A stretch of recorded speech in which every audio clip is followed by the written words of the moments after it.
Shalom, Israel. This is Israelite School University of Practical Knowledge. Started on 1 West, 125th Street, Harlem, New York. We are led by the amazing Commander General YAHANNA. This is the I.S.U.P.K Wednesday law class. So we're going to get to what's the law, and we're going to figure out that, our so-called religious leaders and the church and establishment really don't follow the Bible like they claim they do, or how they say they love the Lord, right? Um, First, I want to start off with Psalms 147 and 19. Salaki for the tardiness of the class. Make sure we have time.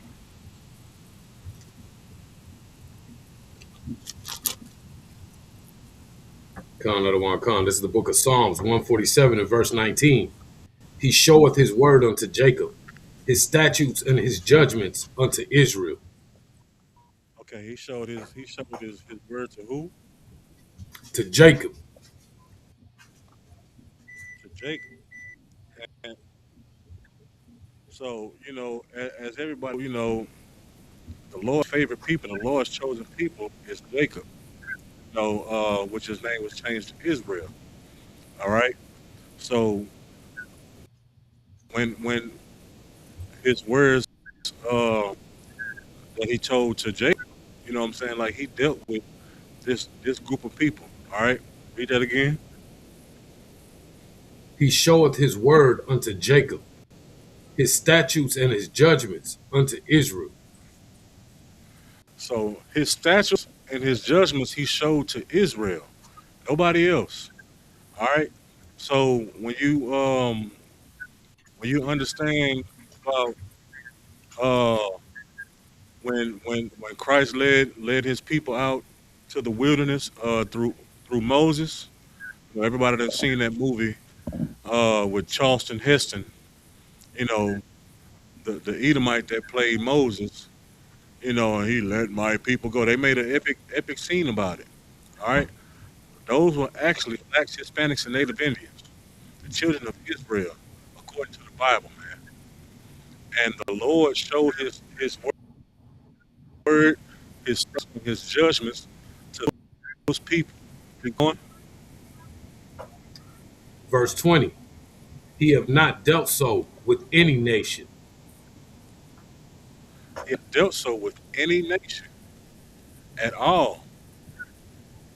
So any other nation that claimed that the Lord done dealt with them, we read right here in the scriptures that He only dealt with a certain group of people.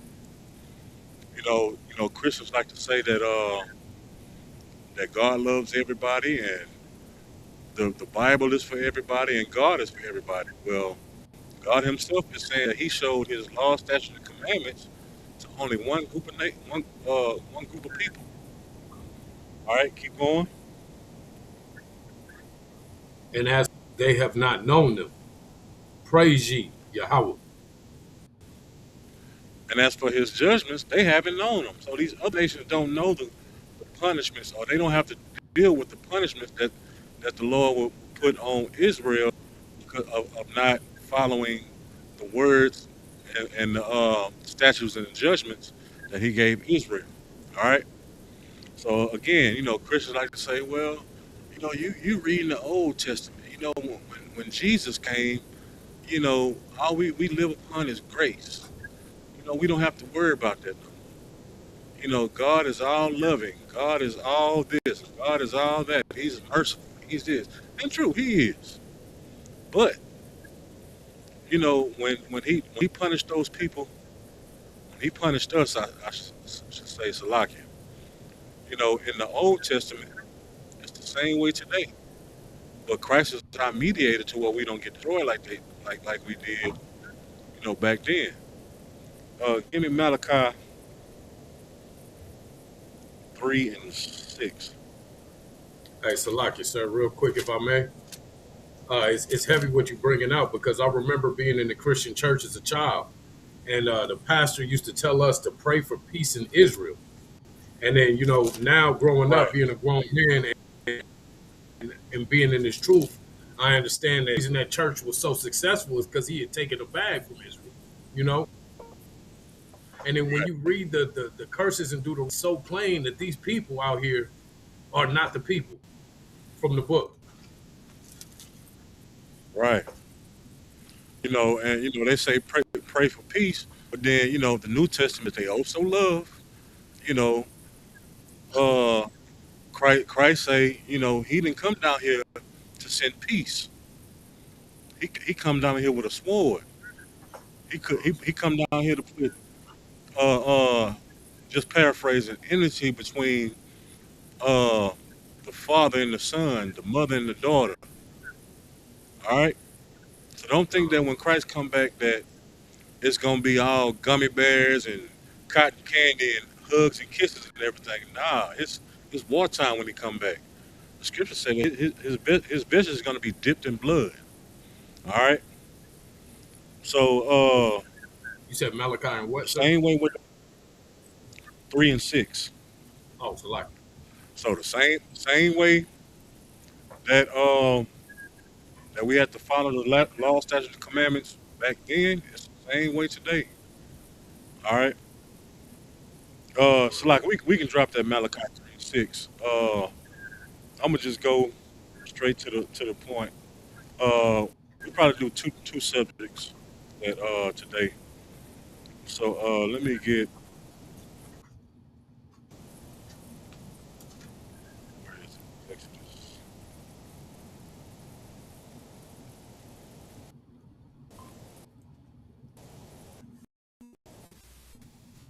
Let me get up to 20. Exodus chapter 20, and we're gonna start at verse 2. All right. So found out I want. what we about to read now is uh, what is famously called the Ten Commandments. All right. Everybody have either heard or read or seen a picture of those two stones that the Lord gave Moses on Mount Sinai in the wilderness to the Israelites when they was led out of Egypt. The Ten Commandments. A lot of people say, well, if I don't live by anything, I live by the Ten Commandments. We're finna find out how true you are. All right, Sir. This is the book. because Oh, so like, uh, I've read it's like my bad. I've read these before, and I've seen people's actions, and a lot of Christians really don't follow the Ten Commandments like they say they do. All right. Yeah. Go ahead. And start at verse 2. found out I want to come. This is the book of Exodus, chapter 20 and verse 2. I am the Lord that brought thee out of the land of Egypt, out of the house of bondage. Verse 3. Thou shalt All right. have no other God. All right. Salaki. So here again, the Lord is talking to the people that He led out of Egypt, out of the house of bondage. All right. Those same Israelites, those same Jews that Charleston Heston played. All right. He had the staff, and they had a nice orchestral piece played behind him. Let my people go. All right. So the Lord has given these statutes and judgments of His word to these people again, like that, like we read in Psalms 147. All right. Keep going. Thou shalt have no other gods before me. Thou shalt have no. We're gonna start right there. Thou shalt have no other gods before me. Now, you would think that Christians would not have any other gods before them.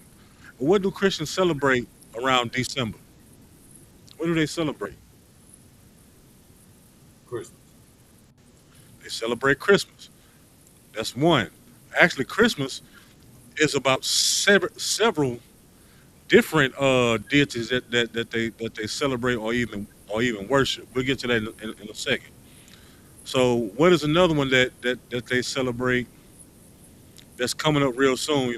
They they get these pastel colored suits and dresses, these loud colored dresses and everything. They put on their Sunday best. They go Easter egg. Well, I gave it to you. They go hunting for egg. What is that called? Easter. All right. What one that just passed? I call it the makeups and breakups, because if you don't buy your woman no gift on this day, she gonna leave you and go to her work Well, bay. That's sending every sister flowers at the job. That's Valentine's Day. So going back to Christmas, uh, one of the deities is the Christmas tree. The Christmas tree is not in the Israelite custom at all. Matter of fact, in the Old Testament, it tells you not to worship the tree. The tree has nothing to do with Christmas at all. Matter of fact, while we're reading it, whole Exodus, because we're gonna go back to Exodus 20 a lot. So whole Exodus 20, and then give me Jeremiah chapter 10 and 5. chapter 2. Uh,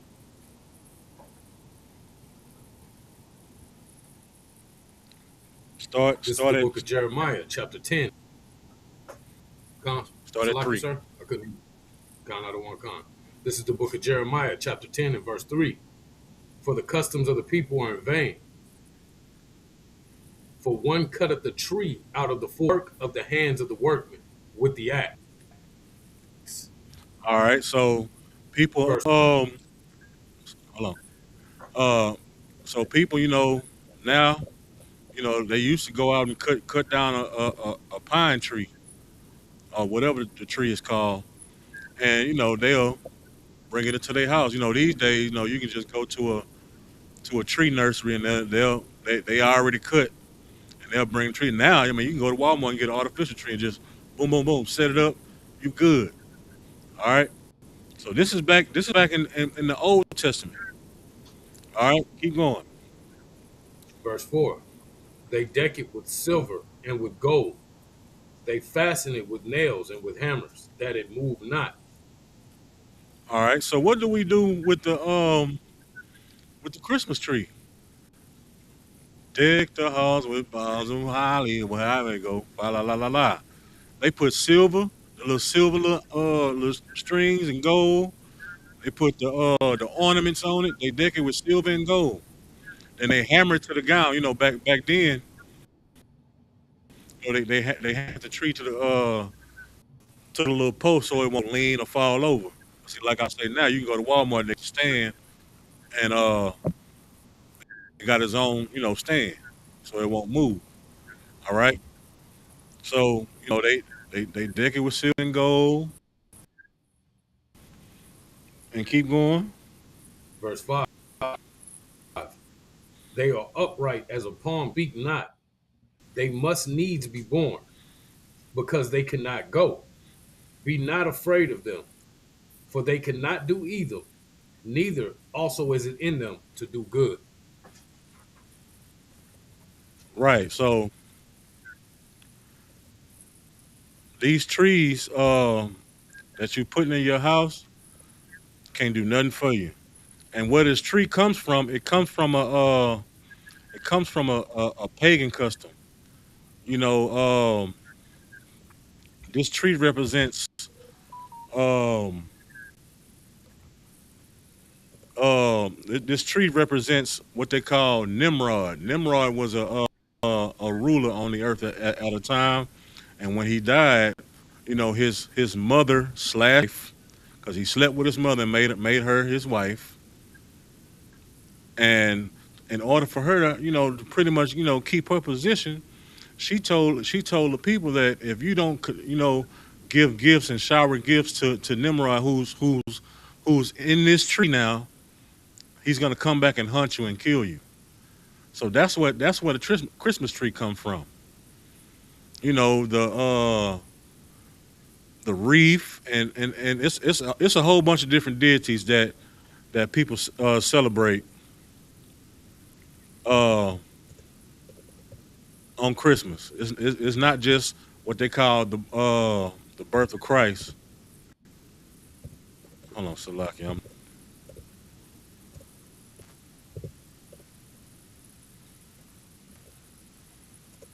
Yeah, so Christmas is just one of these things. So when it says, "Thou shalt have no other gods before me," well, you didn't put that Christmas tree and everything else before the Most High.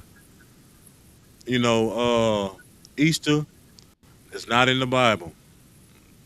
You know, I've never. If you can show me one, I've never seen an Easter a bunny or a rabbit that lays eggs, and that bunny or that rabbit represents a pagan deity of they call it the god of fertility. All right, so that's another deity that you were worshiping at that time. All right, so like I'm updating the title because I seen.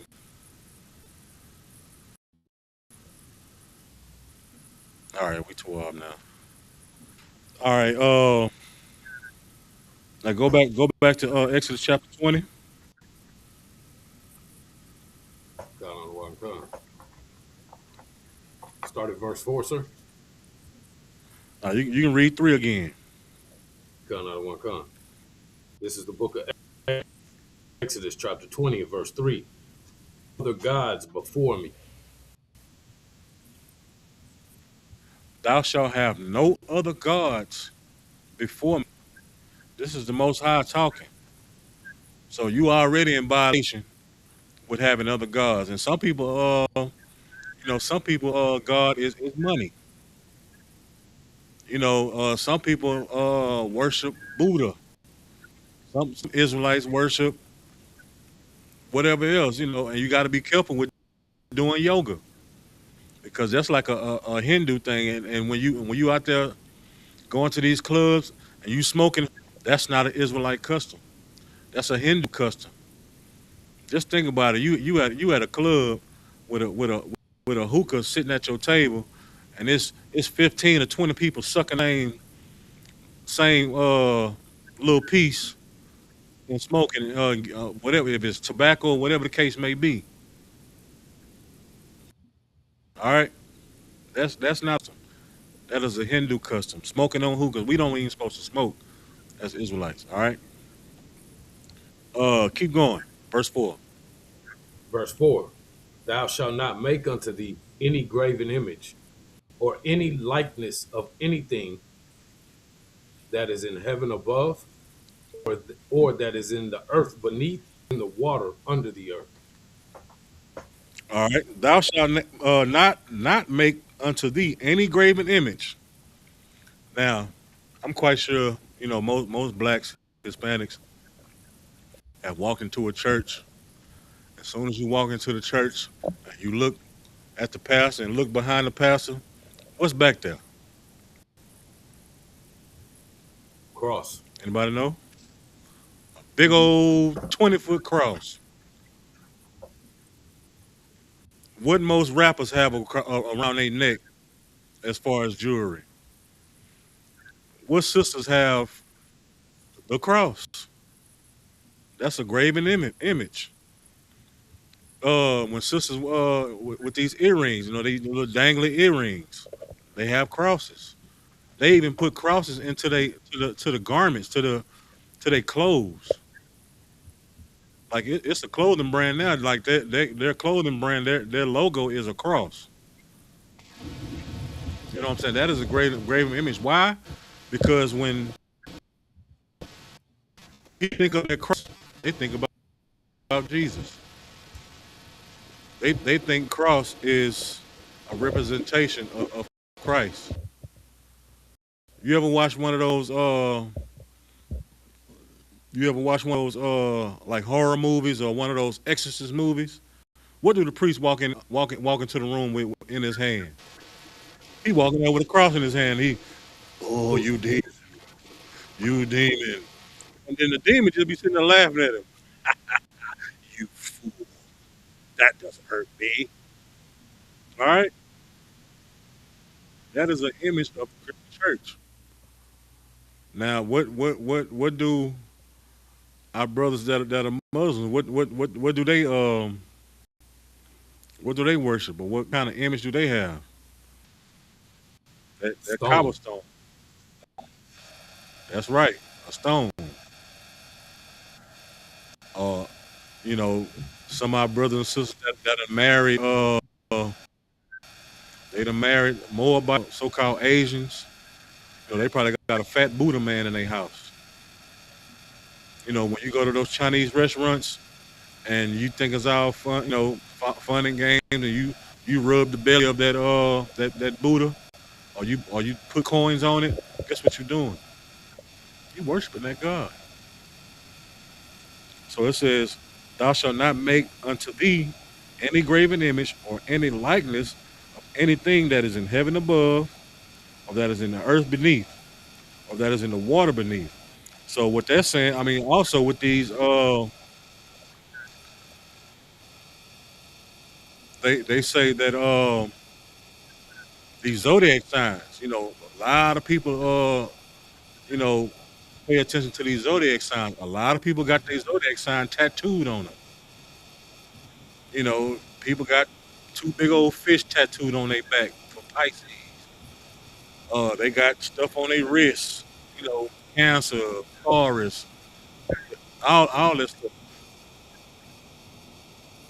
You're not supposed to make any graven image, anything in heaven above. Everybody got angel wings. What else everybody got? The prayer hands. Every gangster, every hood got some praying hands on their body somewhere. They got a cross on their body somewhere. All right. Uh, keep going. Verse 5. Thou shalt not bow to them, nor serve them. Thy God am a jealous God, visiting The Lord, the iniquity of the fathers upon the children. the Lord said He what?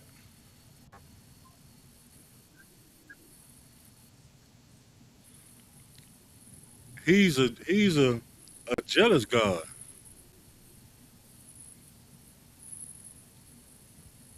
The sister says, so did He get hung from a tree first, and then they nail Him to a cross? When they say tree, sis, it's the same thing because it was wood. The wood came from a tree. All right. And when it comes to being hung on a cross, Christ wasn't the only one hung on the cross. Like everybody that the Romans tortured and unalive were hung on the cross. And they were set on a hill, let everybody know, if you do wrong in this city, this is what's going to happen to you. So you were an example. It wasn't nothing special about the cross, because the cross is made out of wood, which came from a tree. That's the only thing about that, sis. All right. Uh, where we at now? Still in verse 6 there. You want me to keep reading? Yeah, go ahead. Con out of one con. For the Lord thy God am a jealous God, visiting the iniquity of the fathers upon the children, unto the third and fourth generation of them that hate me. You going? Verse 6. And showing mercy unto thousands of them that love me and keep my commandments. All right, go to verse 7. Verse 7. Thou shalt not take the name of the Lord thy God in vain, for the Lord will not hold him guilt his name in vain.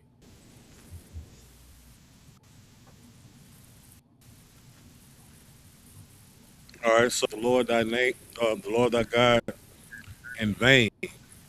Anybody know what vain means?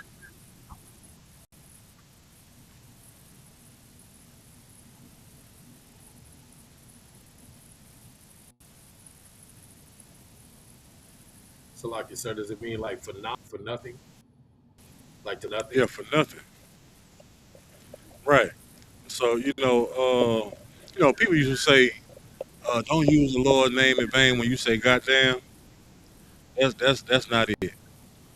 When using the Lord's name in vain is, sometimes when Christian pastors, oh, God told me to do this, or God told me to tell you this. All right, like when like some of these wicked pastors, God told me to tell you to like what's that wicked pastor that was using the prayer panties.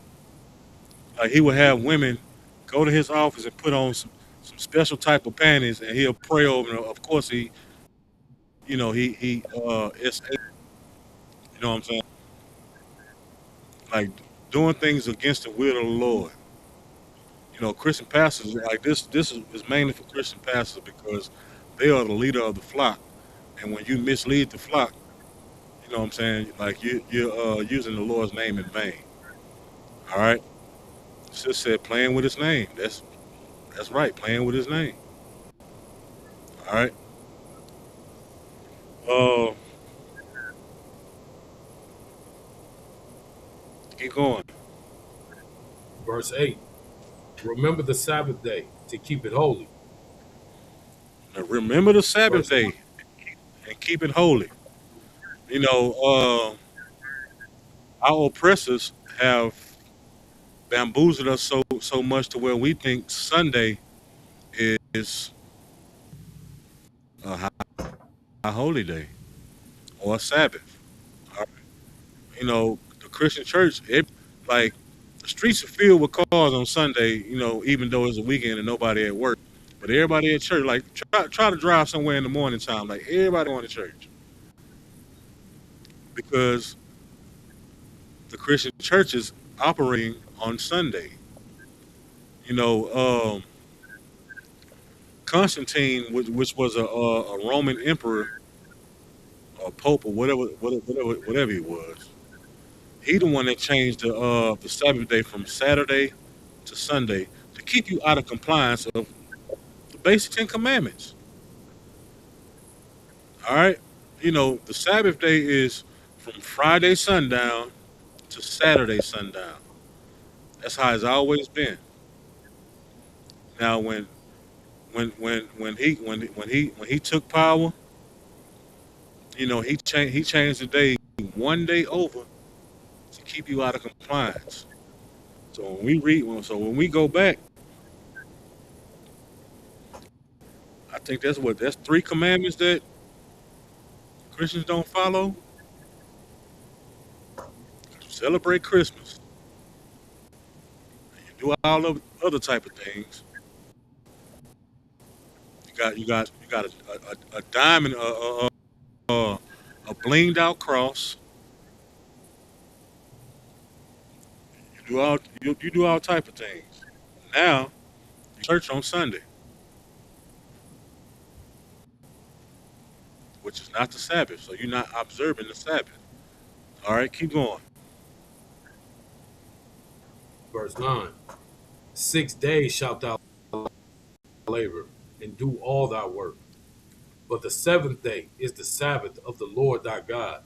In it thou shalt not do any work, thou, nor thy son, nor thy daughter, nor thy manservant, nor thy maidservant, nor thy cattle, nor thy stranger that is within thy gates.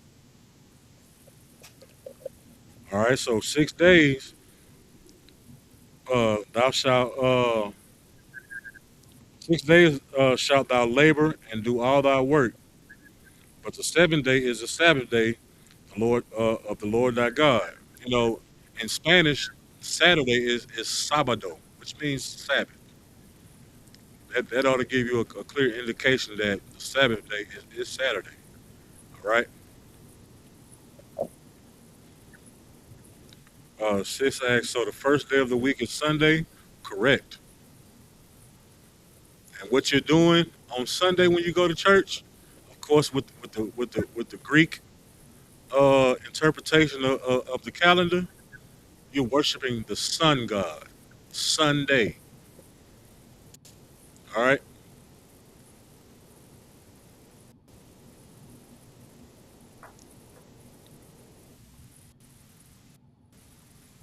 Sis asked, what are mood stuff like mood rings? I will get back with you on that, sis. I know they do have what they call yoni crystals. Now these yoni crystals, I've seen people. Oh, I got bad energy. Especially sisters. Oh, I got bad energy. They rub these rocks or these stones, and I've seen somebody at my old slavery. They put them by their box. They put these stones by their box for whatever reason. So you're definitely counting on these stones to heal you in some type of way, or get you spiritually sound, or whatever the case may be, versus observing the Most High. So that's having another God before the Lord. All right, all right. Drop down to drop down to verse 12. Come. Verse 12. Honor thy father and thy mother, that thy days may be long upon the land which the Lord thy God giveth thee. All right, honor thy father and thy mother. All right, who knows what that means? Does that mean doing what your mom and daddy tell you to do?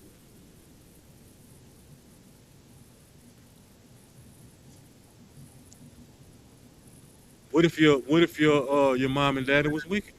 What if they tell you? What if they told you to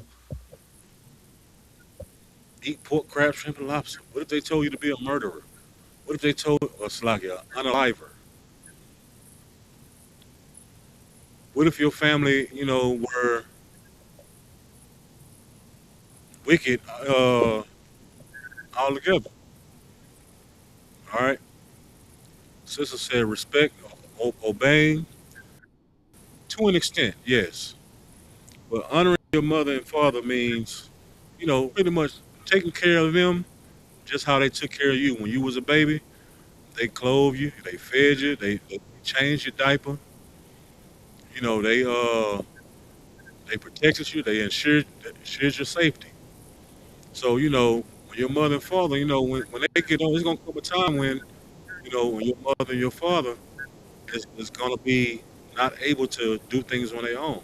They're not gonna be able to drive themselves. They're not gonna be able to take themselves to a doctor's appointment, or things like that. So you would have to take care, of your mother and father just like they took care of you when you were defenseless. All right. Um,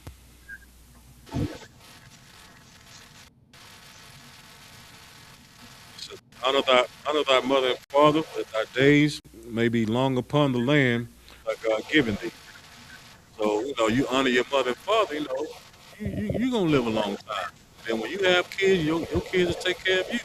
'Cause, you got a lot of people out here that they despise their parents.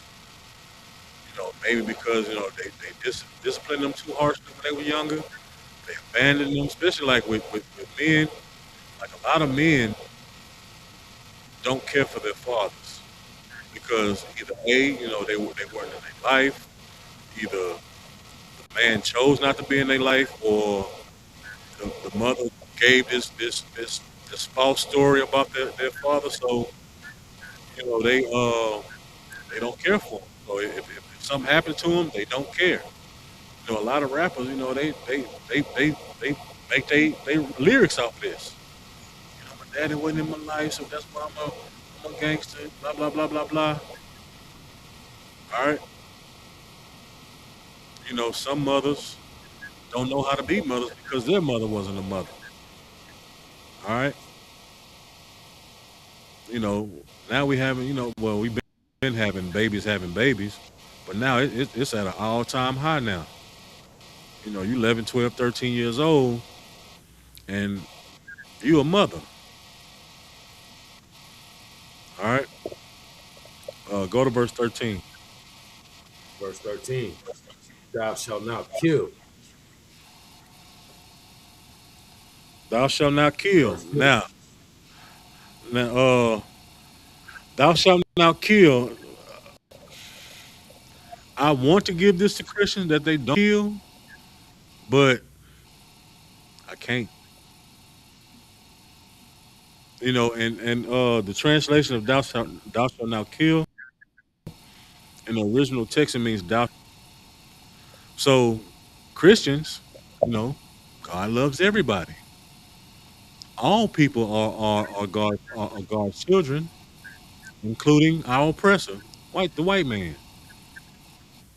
So the the gang that dress up in white sheets, they Christians. They got Christian churches.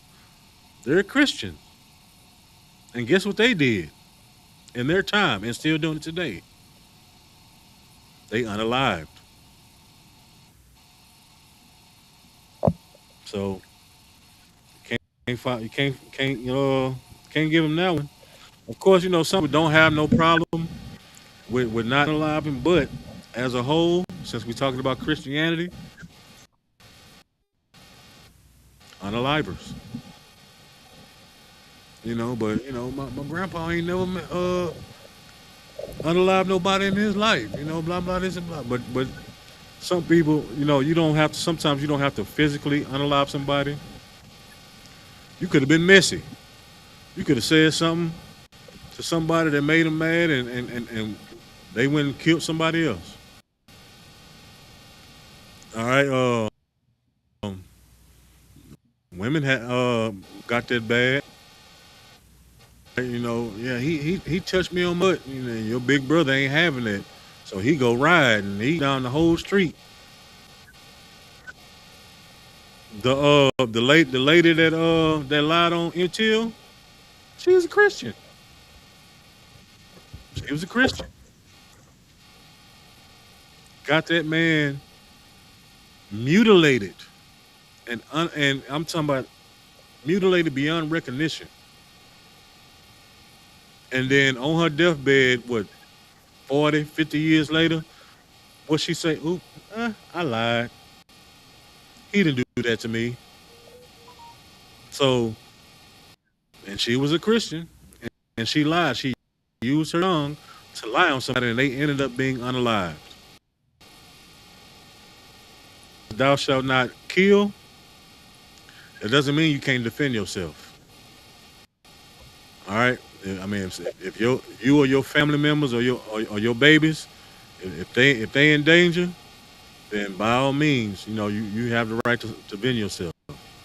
But if you're unaliving without a cause, that's murder. Stepping on somebody's shoe is not a cause. Um, wearing a certain color is not a cause. Being a different skin color is not a cause. All right. That's a lock you, sir, if I may. Uh, yeah. Go ahead.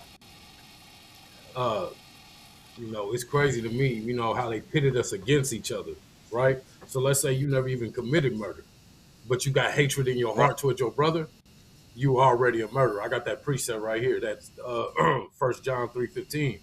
Whosoever hateth his brother is a Go ahead. murderer. And ye know that no murderer hath Right. eternal life abiding in him. So, even if you ain't never picked up a gun and killed your brother, if you got hatred in your heart towards your people, you already a murderer. And that's what America, and our oppressor has done a great job at doing is pitting us against each other. So even like I said, even if you haven't, outright committed a murder, you still doing it every day just because your brother or feel about your own brethren. Like in our communities now, man, it's difficult, you know, living a life because especially if you're young. I mean, I know as to this, what I'm saying, being from California, you couldn't wear certain colors certain way places. You know what I'm saying? I remember, my grandfather on my mother's side, my mom's from California, she's from Compton. So I remember going to California when this was back in in the 90s. I ain't gonna tell you my age. All right, but this Michael Jordan was playing. So I had this Chicago Bulls unit on, and so we go to my grandfather house. I meet know taking with my cousins, and everything. We about to go somewhere, and they was looking at me like, man, you gotta take that off. I'm like, well, man, this Michael Jordan, man, this is the Bulls. What you mean? They was like, you can't wear it. I was like, I'm from Houston, so I'm oblivious to it because like we didn't really have gangs like that in Houston like that. Not as heavy as it is out there. So I'm like, man, it's the Bulls. I mean, I'm not gang banging. They were like, nah, we not going. You can't go.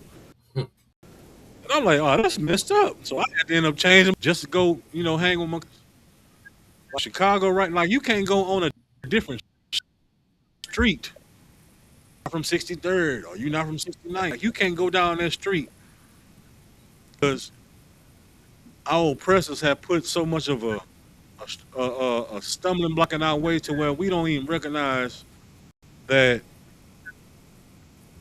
that is a very divisive tool like against us to kill ourselves, to knock our own existence off. I watched this video about this this KKK leader. He was up in the Midwest somewhere.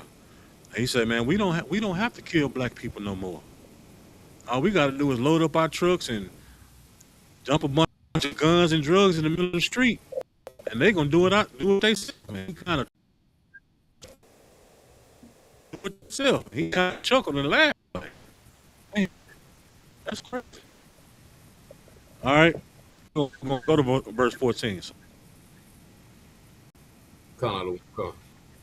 Verse 14. Thou shalt not commit adultery.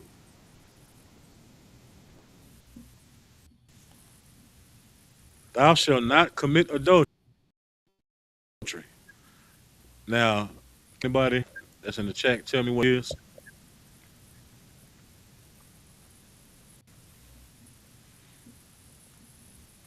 I think we got a little delay, but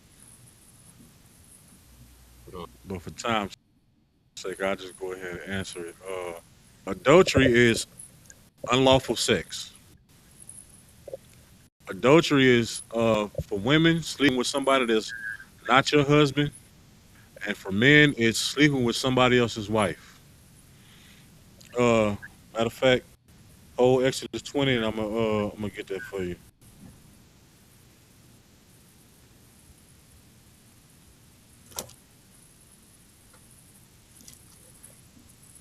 Let's go to Leviticus chapter 20.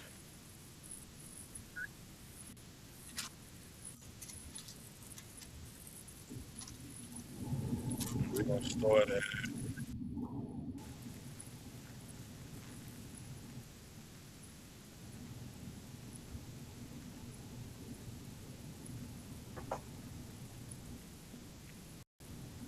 uh,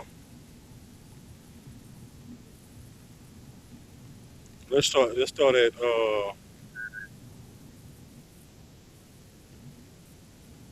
Exodus chapter 20 verse 10. Con out of Con. This is the book of Leviticus, chapter 20 and verse 10. A man that committeth adultery with another man's wife, and he that committeth adultery with his neighbor's wife, and the adulteress shall surely be put to death. All right, it says, and the man that committed adultery with another man's wife, even he that committed adultery with his neighbor's wife, the adulterer and the adulteress shall surely be put to death. So, uh, a man when he commits adultery, he sleeps with another man's wife. So having these work days, these sneaky links for women, and knowing you have a husband, that's in violation of. Ten Commandments. All right. Um, Again, our music industry pushes, that narrative also. It's a lot of rap that rap about, sleeping with another man's wife. The women, talk about sleeping with, another man. All right, keep going. So like it. Hold on. I'm trying to find the part with the woman.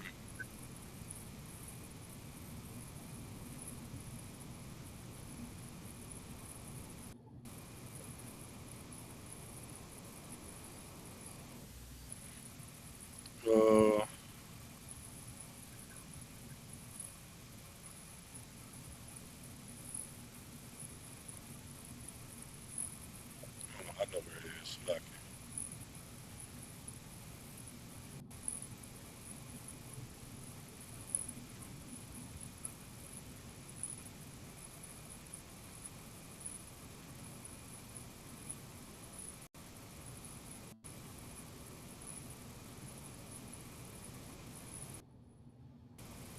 all right, I'll find it a little bit later. But we get the concept about adultery. All right. Now, read that again in Exodus chapter 20. Exodus chapter 20 and Was verse it thou shalt? 14. Thou shalt not commit adultery. Now, thou shalt not commit adultery. The safest thing. That's why here in the school, we have a courting process. That's why, when a woman first comes months. Anywhere else, like if you go into a new setting, like everybody wants to uh, catch the attention of the new person. Like even when in high school or in school, when you go to a new school, like everybody wants to get to know the new person.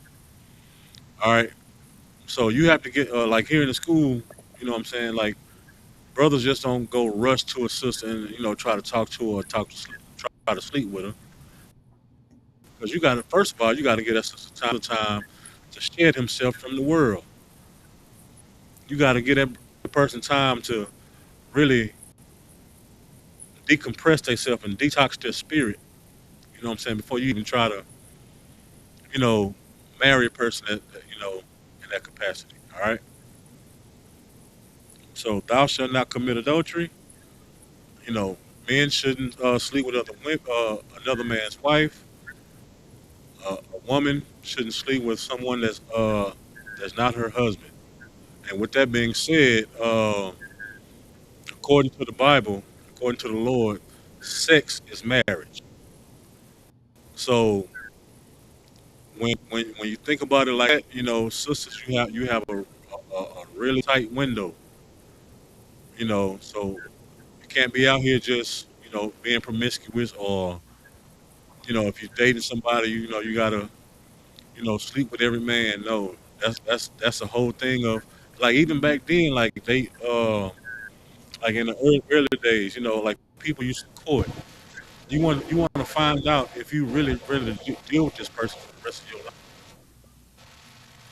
If you ready to live with they bull crap that they got going on, and she ready to live with yours.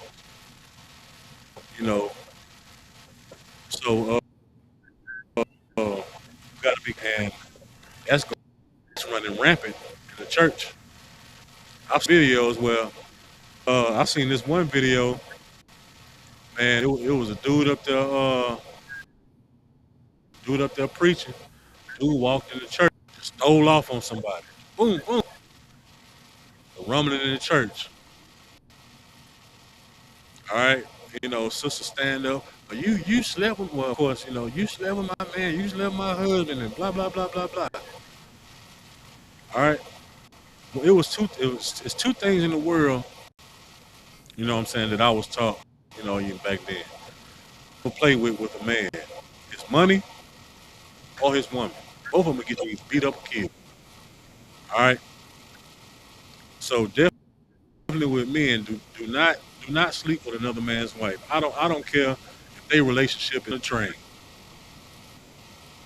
You don't be that crying shoulder to her. Tell her to go to a therapist. All right. He not doing this. He not doing it. Yeah, yeah. Okay, yeah, okay. Yeah, Dr. Schlumberg is right down there in that office right there. Go talk to them.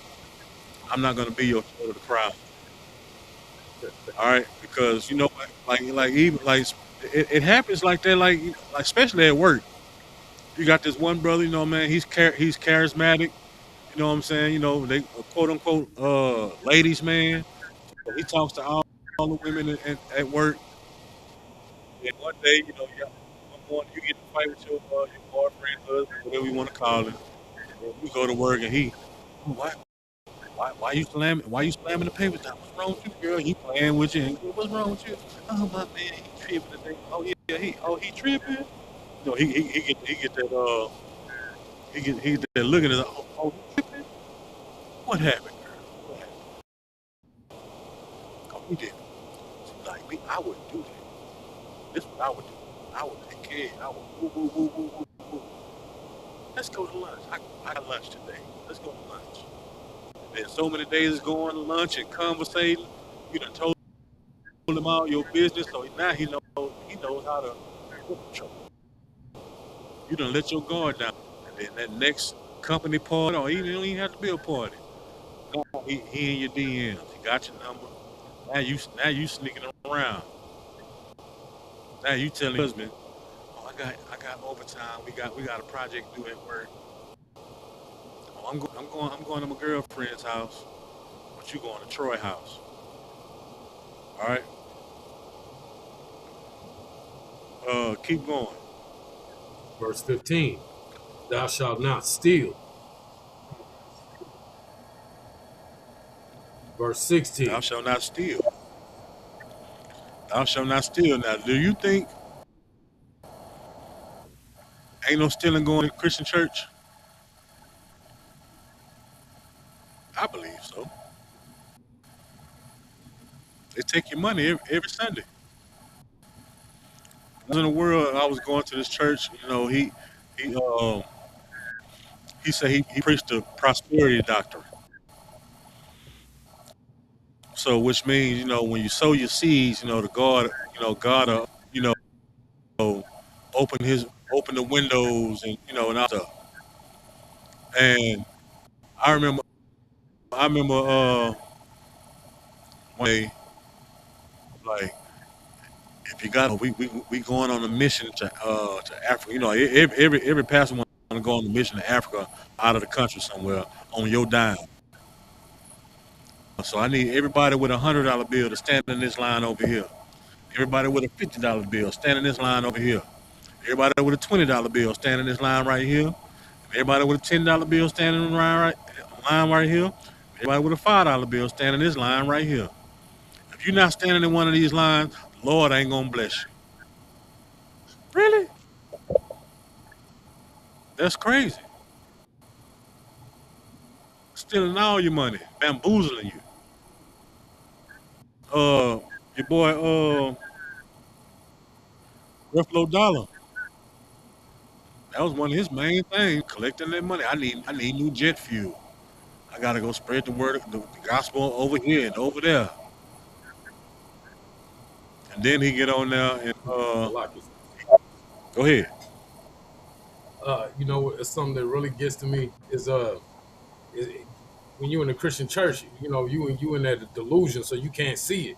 But Yahweh Shai commanded us Right, not to give on in public, but they play. You know, people walk up there and put their name on it. You know what I'm saying? You write your name right, on your tithe.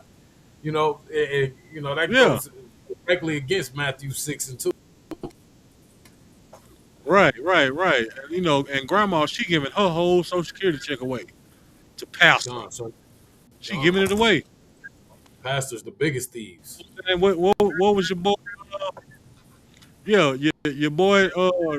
About to go, lock the doors. He held you. He held his church captive. They didn't give him no money. If that's not stealing, First of all, that's kidnapping. He said, lock the doors. Lock the doors. Until we get my goal, y'all ain't leaving. That's extortion. All right. Uh,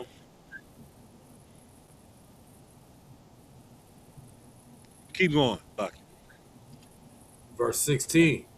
Thou shalt not bear false witness against thy neighbor. Oh Lord, that's another one. Lying. You know, thou shalt not bear false witness. So if you didn't see something, you don't say nothing. You know, like I say, it's so many brothers and sisters that were harmed because of this. You know what I'm saying? Like I say, you know, going back to, you know, oh, he touched my butt, or he could be word, or oh yeah, that dude say he beat you up in middle school, and you know, all type of it can be anything. You know, false snitching. You know, you going to jail, but you ended up snitching on, you put the charge on somebody else, knowing they didn't do it. You know, you lying on somebody that caused them to get unalive, hurt, or even divorced, or putting probably married. You're bearing false witness. You go in there and stand in that courtroom and lie on your sister. You got something to say? Lies. All right. So, lying against your brother and your sister, that's bearing false witness is one of the 10 Commandments that Christian churches violating also. So let's go back. I mean, have we found anything that the Christian church is doing uh righteous? I don't think so. Lies. Tried to give them I tried to give them thou shalt not kill, but yeah, thou shalt not steal. You know, Christians. You know, that means everybody, right? Also, you know, stole this land from the Lord's people, the Native Americans, the Native Indians. They stole this So land. like it, so like it, sir, they try to steal our promise as Right, well. You know, right. They trying to steal the promise. They trying to steal the identity. They trying to steal our identity, our swagger, everything. They trying to steal our whole essence. Like the lady that won in the Olympics, the breakdancing competition in the Olympics. Did you see what she did? Won? that was Come on, terrible. bro. God, sir, Like, come on, man. that You was mean to tell terrible. me she be you mean to tell me she beat Terrence and Alejandro? That was Hell terrible. nah. Nah. That was terrible. That was a blatant slap in the face. I mean, I can't word it any more better. Like the stuff, like they made memes out of the stuff she was doing. She was just doing this here on the floor. It's like she was just moving Like a like bruh, 3-year-old. like it was She was right, dancing like a 3-year-old. right. All right, go to verse 17. Come, let one come. Verse 17. Thou shalt not covet thy neighbor's house. Thou shalt not covet thy neighbor's wife, nor his manservant, nor his maidservant, nor his ox, nor his ass, nor anything that is thy neighbor's. All right. So it says, thou shalt not covet thy neighbor's house. You know, your neighbor got a nice house. Keep his grass clean. I mean, cut. You know, like your boy pops on Friday. We can stand this grass. You know, stand the grass green, but no, mine ain't. You you won't stand this grass. So you try to move him out of his house to take his house. It says, nor thou shalt not covet thy neighbor's wife. Now we back to adultery again. You shouldn't want his wife. You know, his wife might be beautiful and as all outdoors, Coke bottle shape or whatever case may be. But that's his wife. He spit that game to her, not you. You know, in our community again, bruh, you know, when you bear false witness against your homeboy, he ended up going to jail. Guess what he gonna do?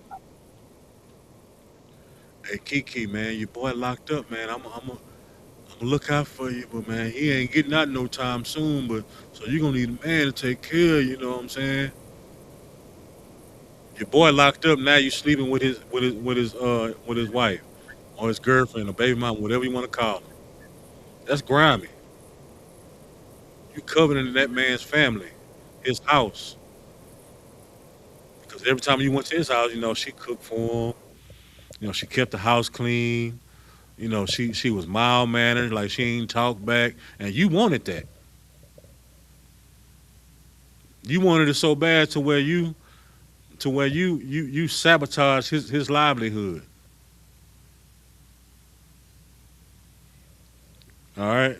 Nor his manservant, nor his maidservant, nor his ox, nor his ass. You know, that's talking about his work. You shouldn't want like if you want a job, man, tell him to put you down with a job. Don't try to, man, yeah, that nigga, he think he all that because he got a good job and blah blah blah blah blah. Tell him to put you on. Learn his skill, learn his trade. All right. I think that's all of them. So as we went through these 10, I mean, I really can't find anything that the Christian church just really follow. You know what I'm saying? Because the first one, the ultimate one was number one. The rest of them shouldn't even matter because they failed at the first one. All right, all right. I'm gonna go to something else right quick. But yes, the Christian church don't follow even the commandments. So how you think they supposed? How you think they even follow the Lord in any magnitude? They are that the laws are done away with, and they equate this. Oh, this is the law. This is not. But it's in the Old Testament. These are the same laws that were written aforetime that were written for our learning. These are the same laws that Christ followed. All right, Christ didn't change anything when he came down here the first time. All right. Uh, give me. Let me see. Psalms.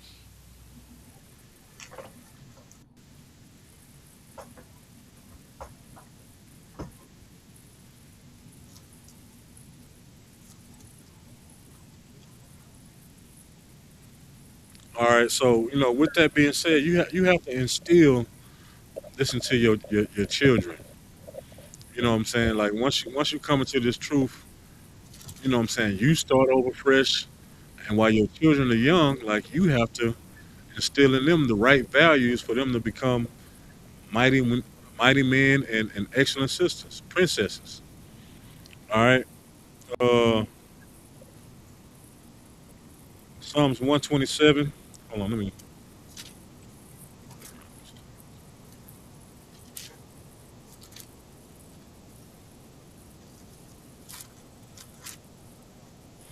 give me Deuteronomy chapter 6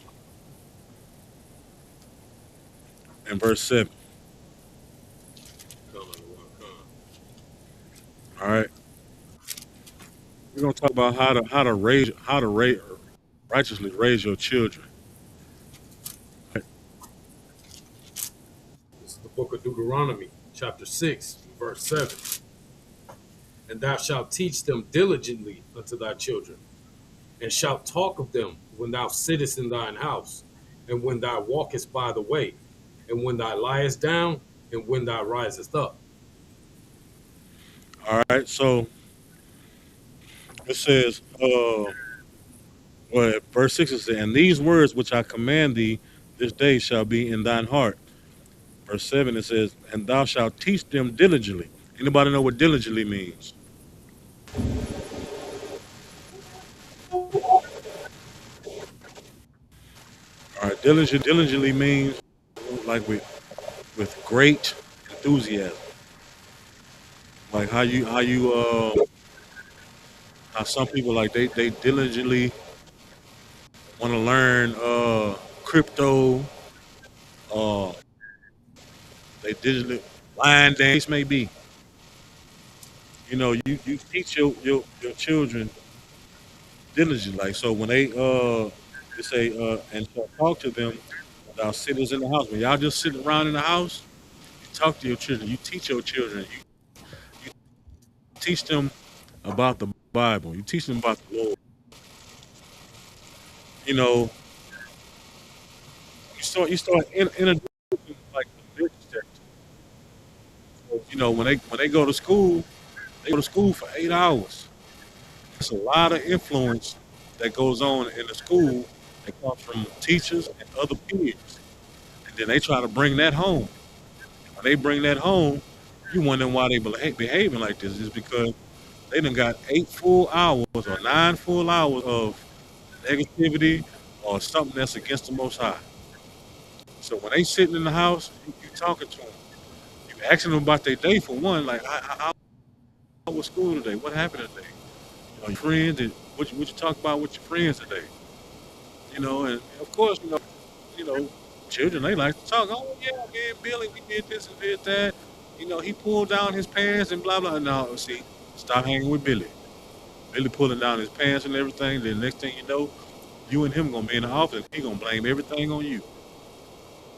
All right, you teach them. It says when I sit us down in the house, and when I was walking by the way, when you just passing, like just talk to them and teach them. All right, watch how they play with each other. You know, especially with if you got more than one child, you know, and they playing with each other, like you teach them brotherhood and sisterhood right then. You tell your son, hey, no, don't play with your sister like that. That's too rough. She's a princess. You play with her lightly. You know, she's delicate. Don't be rough with her. You know, if you got two sons, hey, don't treat him like that. That's still your brother. Of course, you know, brothers, you know, they gonna do their thing, but you the big brother. You supposed to be the example. So you got to do things according to what I say, so that way when he gets older, he won't stray away either. All right. Uh, you can drop that and give me.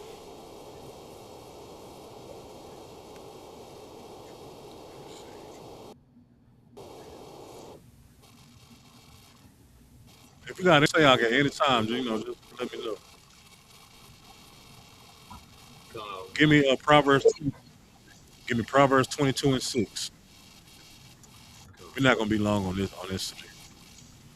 I know we got some excellent parents in the This is the UPK. book of Proverbs, chapter 22, and verse 6. Train up a child in the way he should go, and when he is old, he will not depart from it. All right. Train up a child in a way He should go. When he old, he will not depart from it. So you got to start early with children, teaching them and training them. You know what I'm saying? You got to take that tablet out their face sometimes. You got to let them interact with people, with yourself, because it's a lot of parents.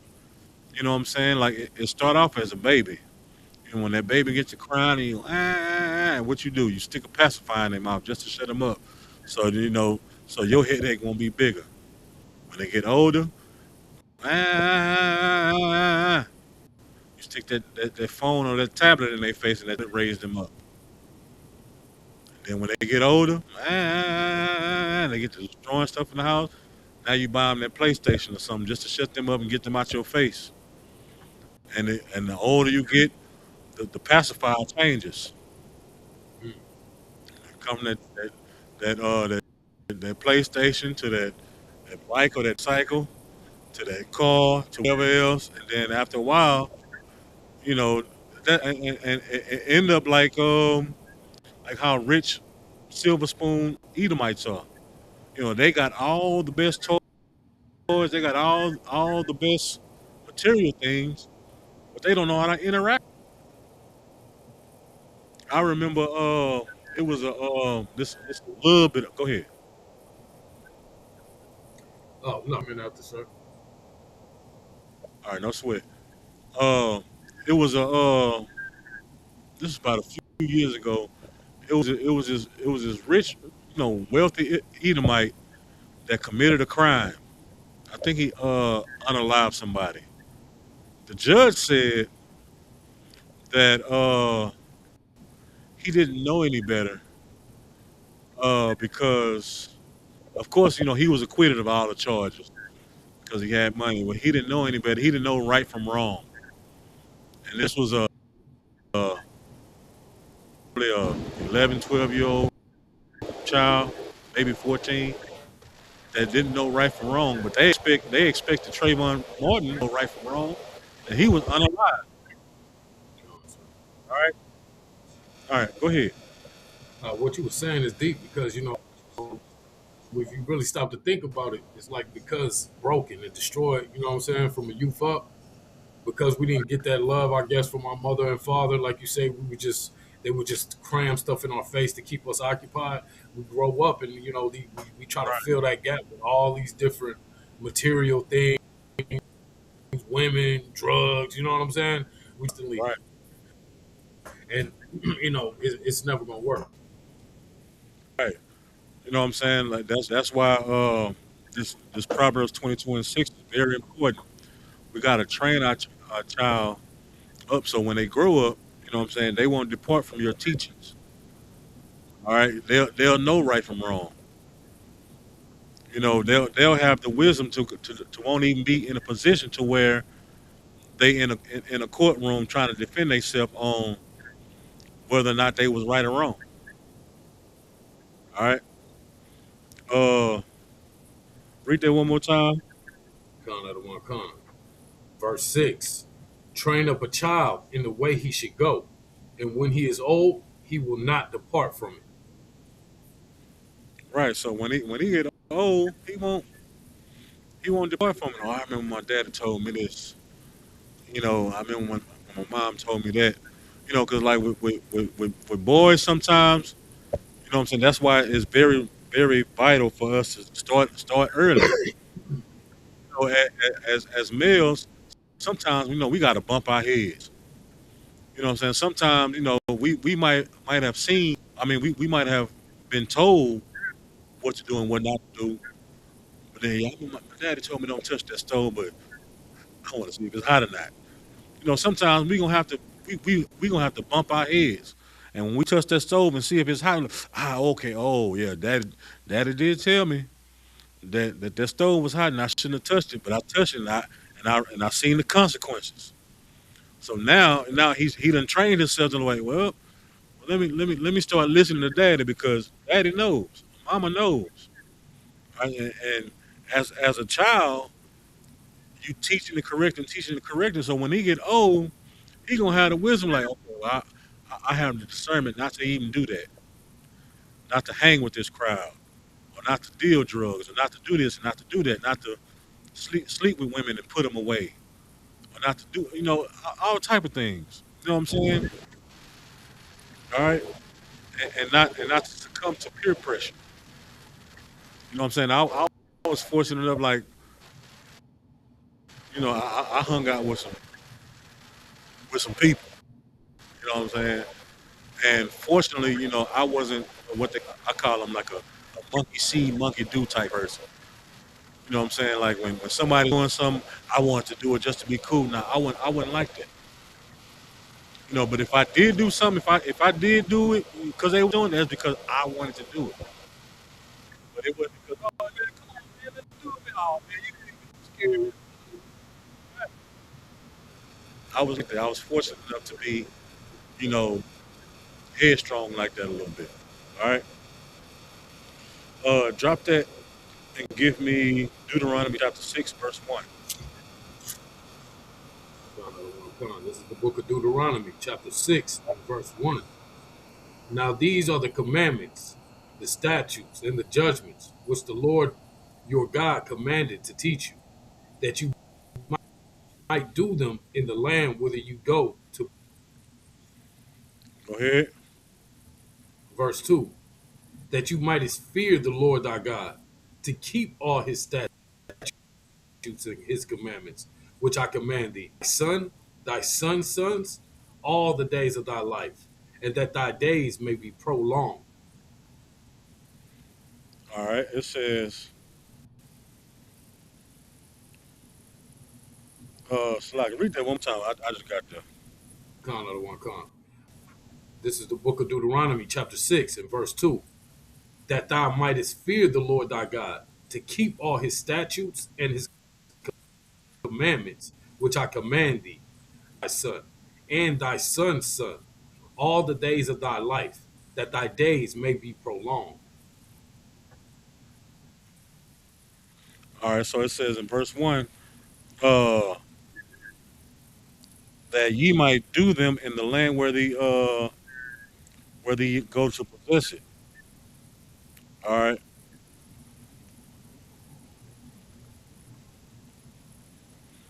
All right. So it says that thou mightest fear the Lord thy God to keep his statutes and his judgments that I command thee this day and thy son. So when the Lord teach you these laws, statutes, commandments, you're supposed to teach your sons.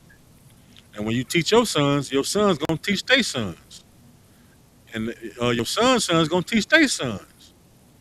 That's how you. That's how you create what they call. I'll just make up something. Generational obedience or generational righteousness. That's how you teach your family. You know how to obey the Lord, because it says, uh, all the days of thy life, and that thy days may be prolonged. You know what I'm saying? So you'll kill that curse where all the men in your family die at a young age. You know what I'm saying? Because you done taught your son how to live righteously according to the Lord, and he done taught his sons the same thing, and so on and so forth. Now you got a whole family or a generation of men uh, that dedicated their life to the Lord. All right, and then of course they teach their daughters the same thing. Where they won't fall into unrighteous men. You know what I'm saying? They won't become bitter women. They'll become loving and nurturing mothers. Like how they grew up. In the household they were in. All right. Give me Proverbs 29 and 12.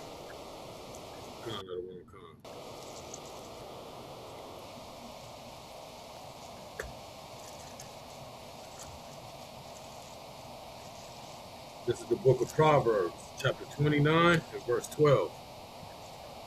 If a ruler hearken to lies, all his servants are wicked. So if a ruler hearkens to lies, guess what everybody else is under him gonna do? talking the lies. Just pretty much how most of us grew up. Like we all grew up under the lies of the Christian church. You know what I'm saying? Grandma, well, she was probably the most holiest person in the family. Had that big old Bible sitting in the living room with dust all on it. It went up to Psalms. You know what I'm saying? But we grew up in a lie. So if the ruler hearkens unto lies, the servants are wicked. You know what I'm saying? Drop down to, let's see,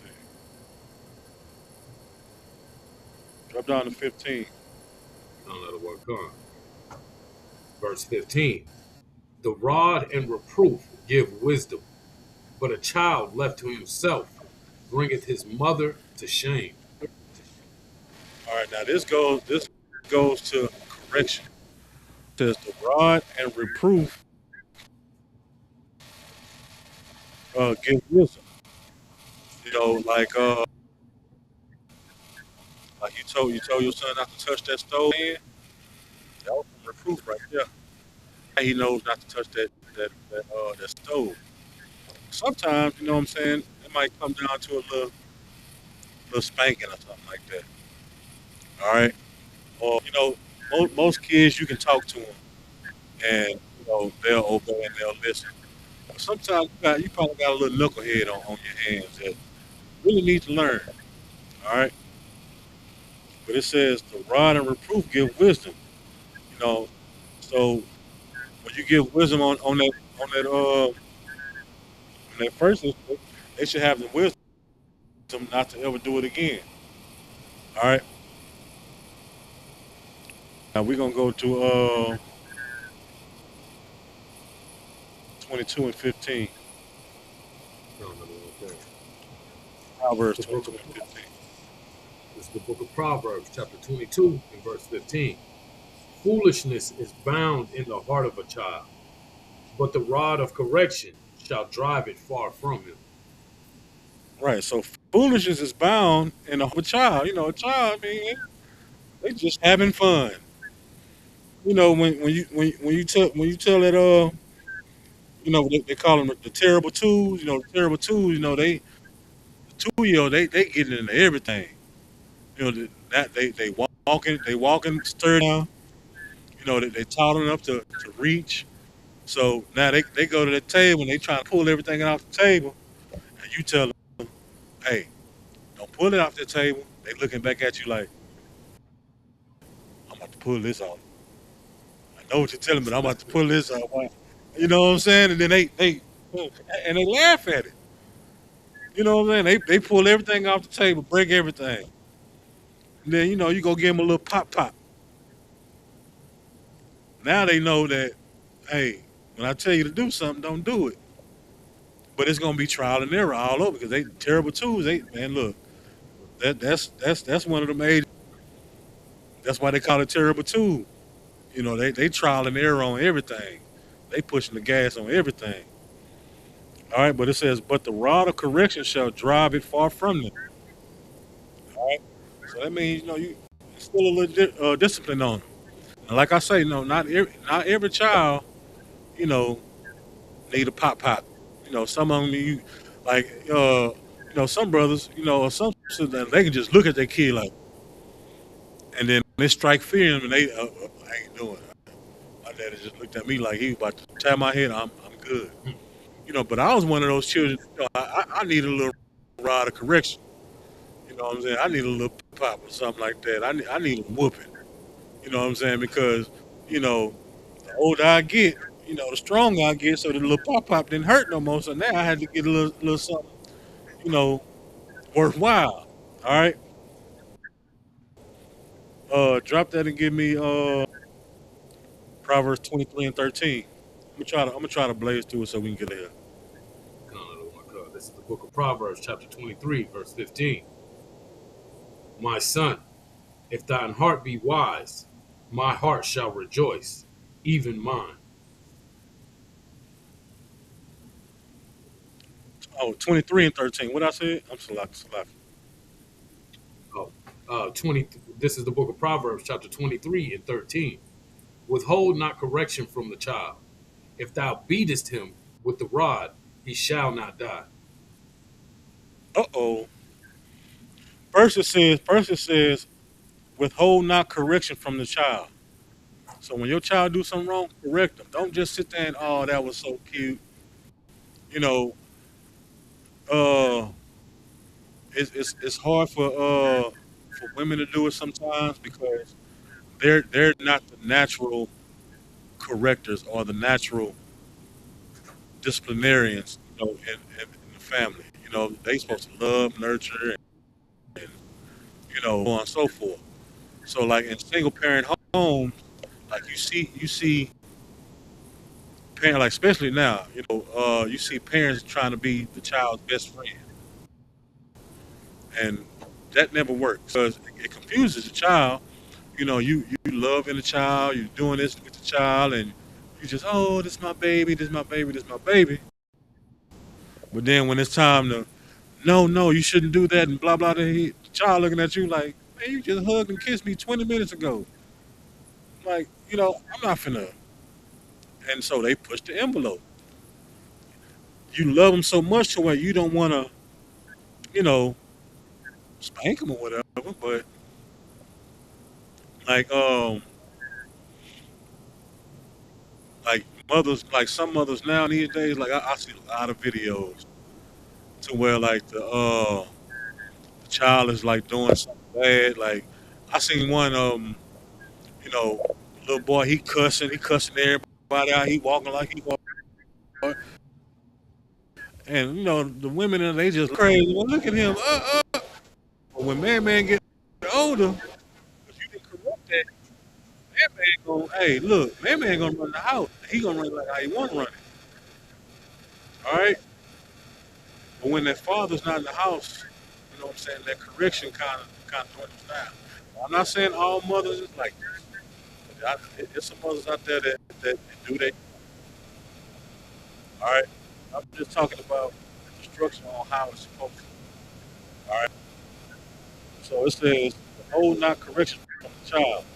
It says, for if thou beatest him, he shall not die. So that, man, if you give your child a spanking, he ain't gonna die. He gonna be all right. But these days, CPS, you know, I don't know who CPS in the agenda for everybody. You can't even scream at your child no more.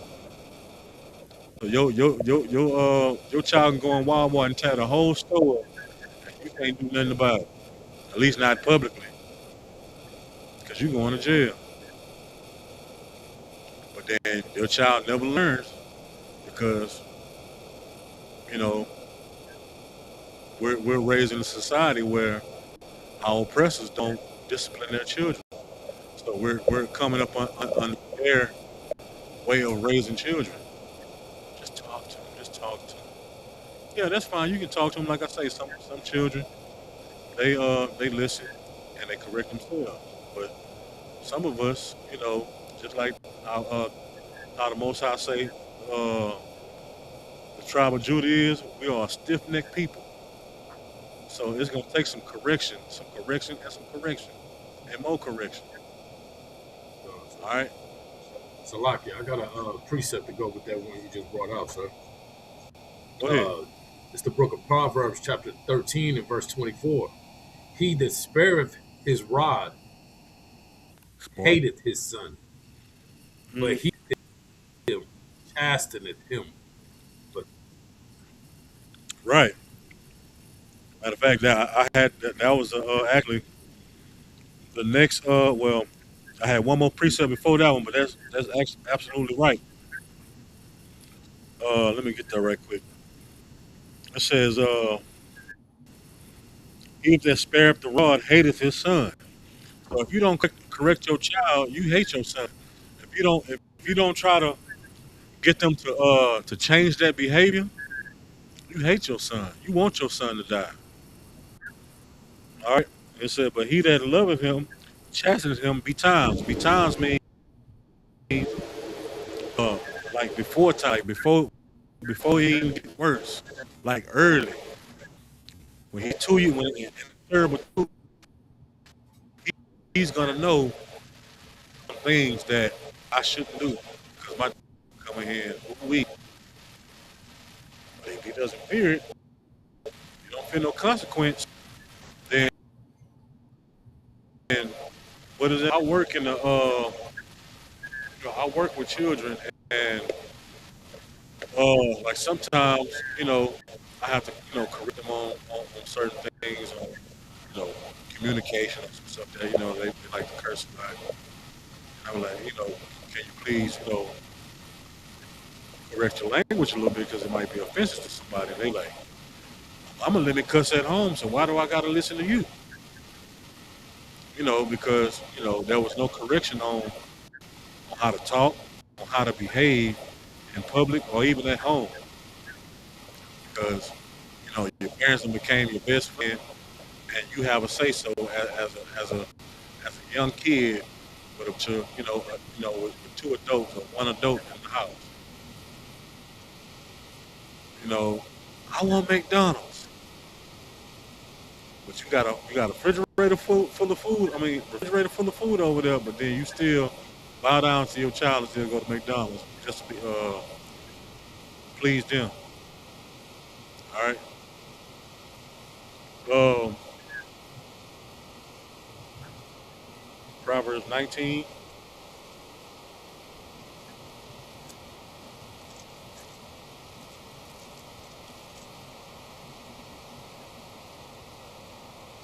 Oh no. Yeah. No, we can drop that. Yeah, I got a few more scriptures that I can bring out, but I just want to just bring out that as far as like raising your children, man, like to raise them up in this truth righteously. You know what I'm Mm. saying? Like to kind of I ain't gonna say necessarily go back to the old school ways, but like to raise your child with the Bible. You know what I'm saying? And correction is the key. You know what I'm saying? Of course, with correction, that goes with the notes too. So, when the brother brought out, if you chasten your son, that means you love him. I'm just paraphrasing.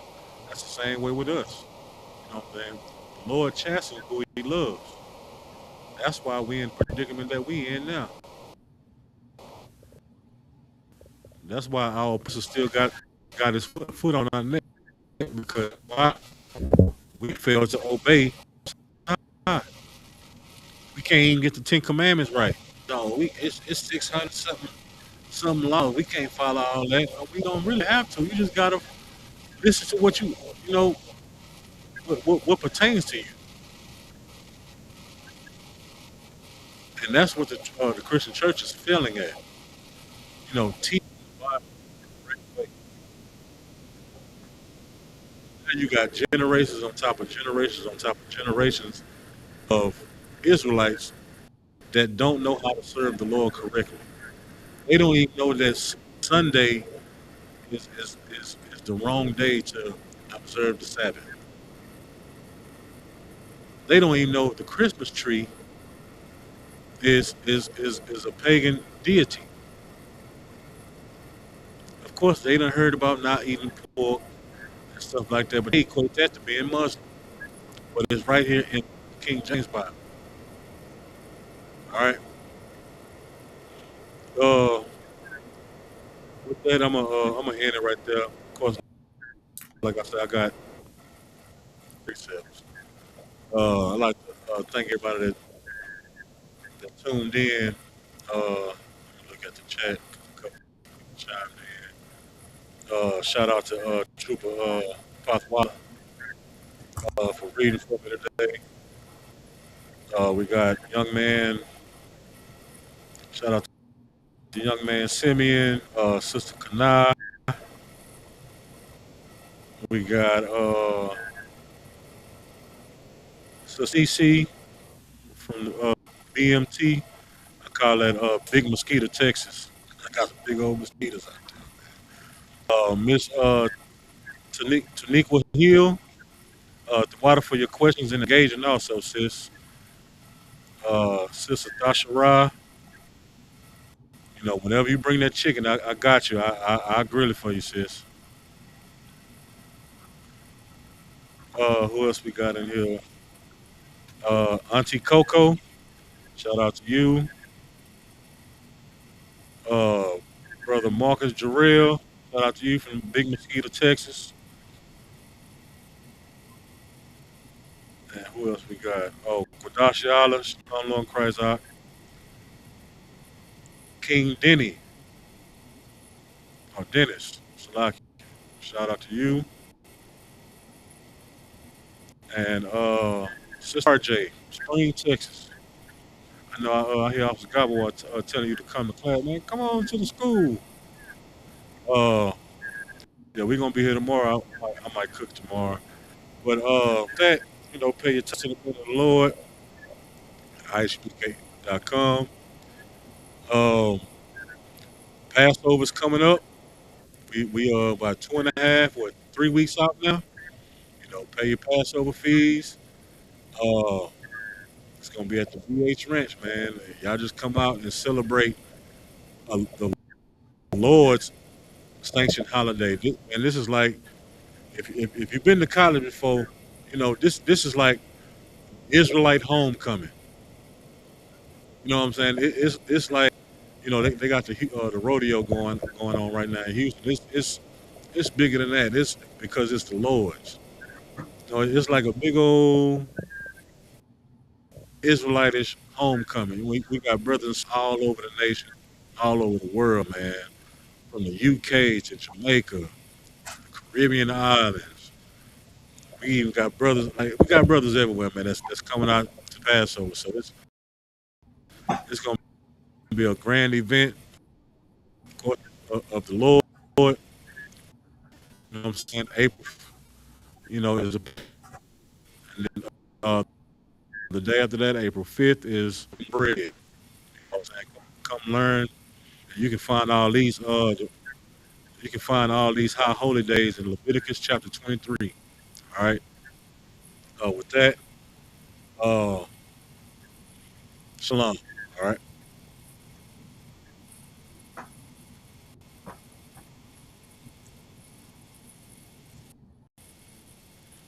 Water again, Papa.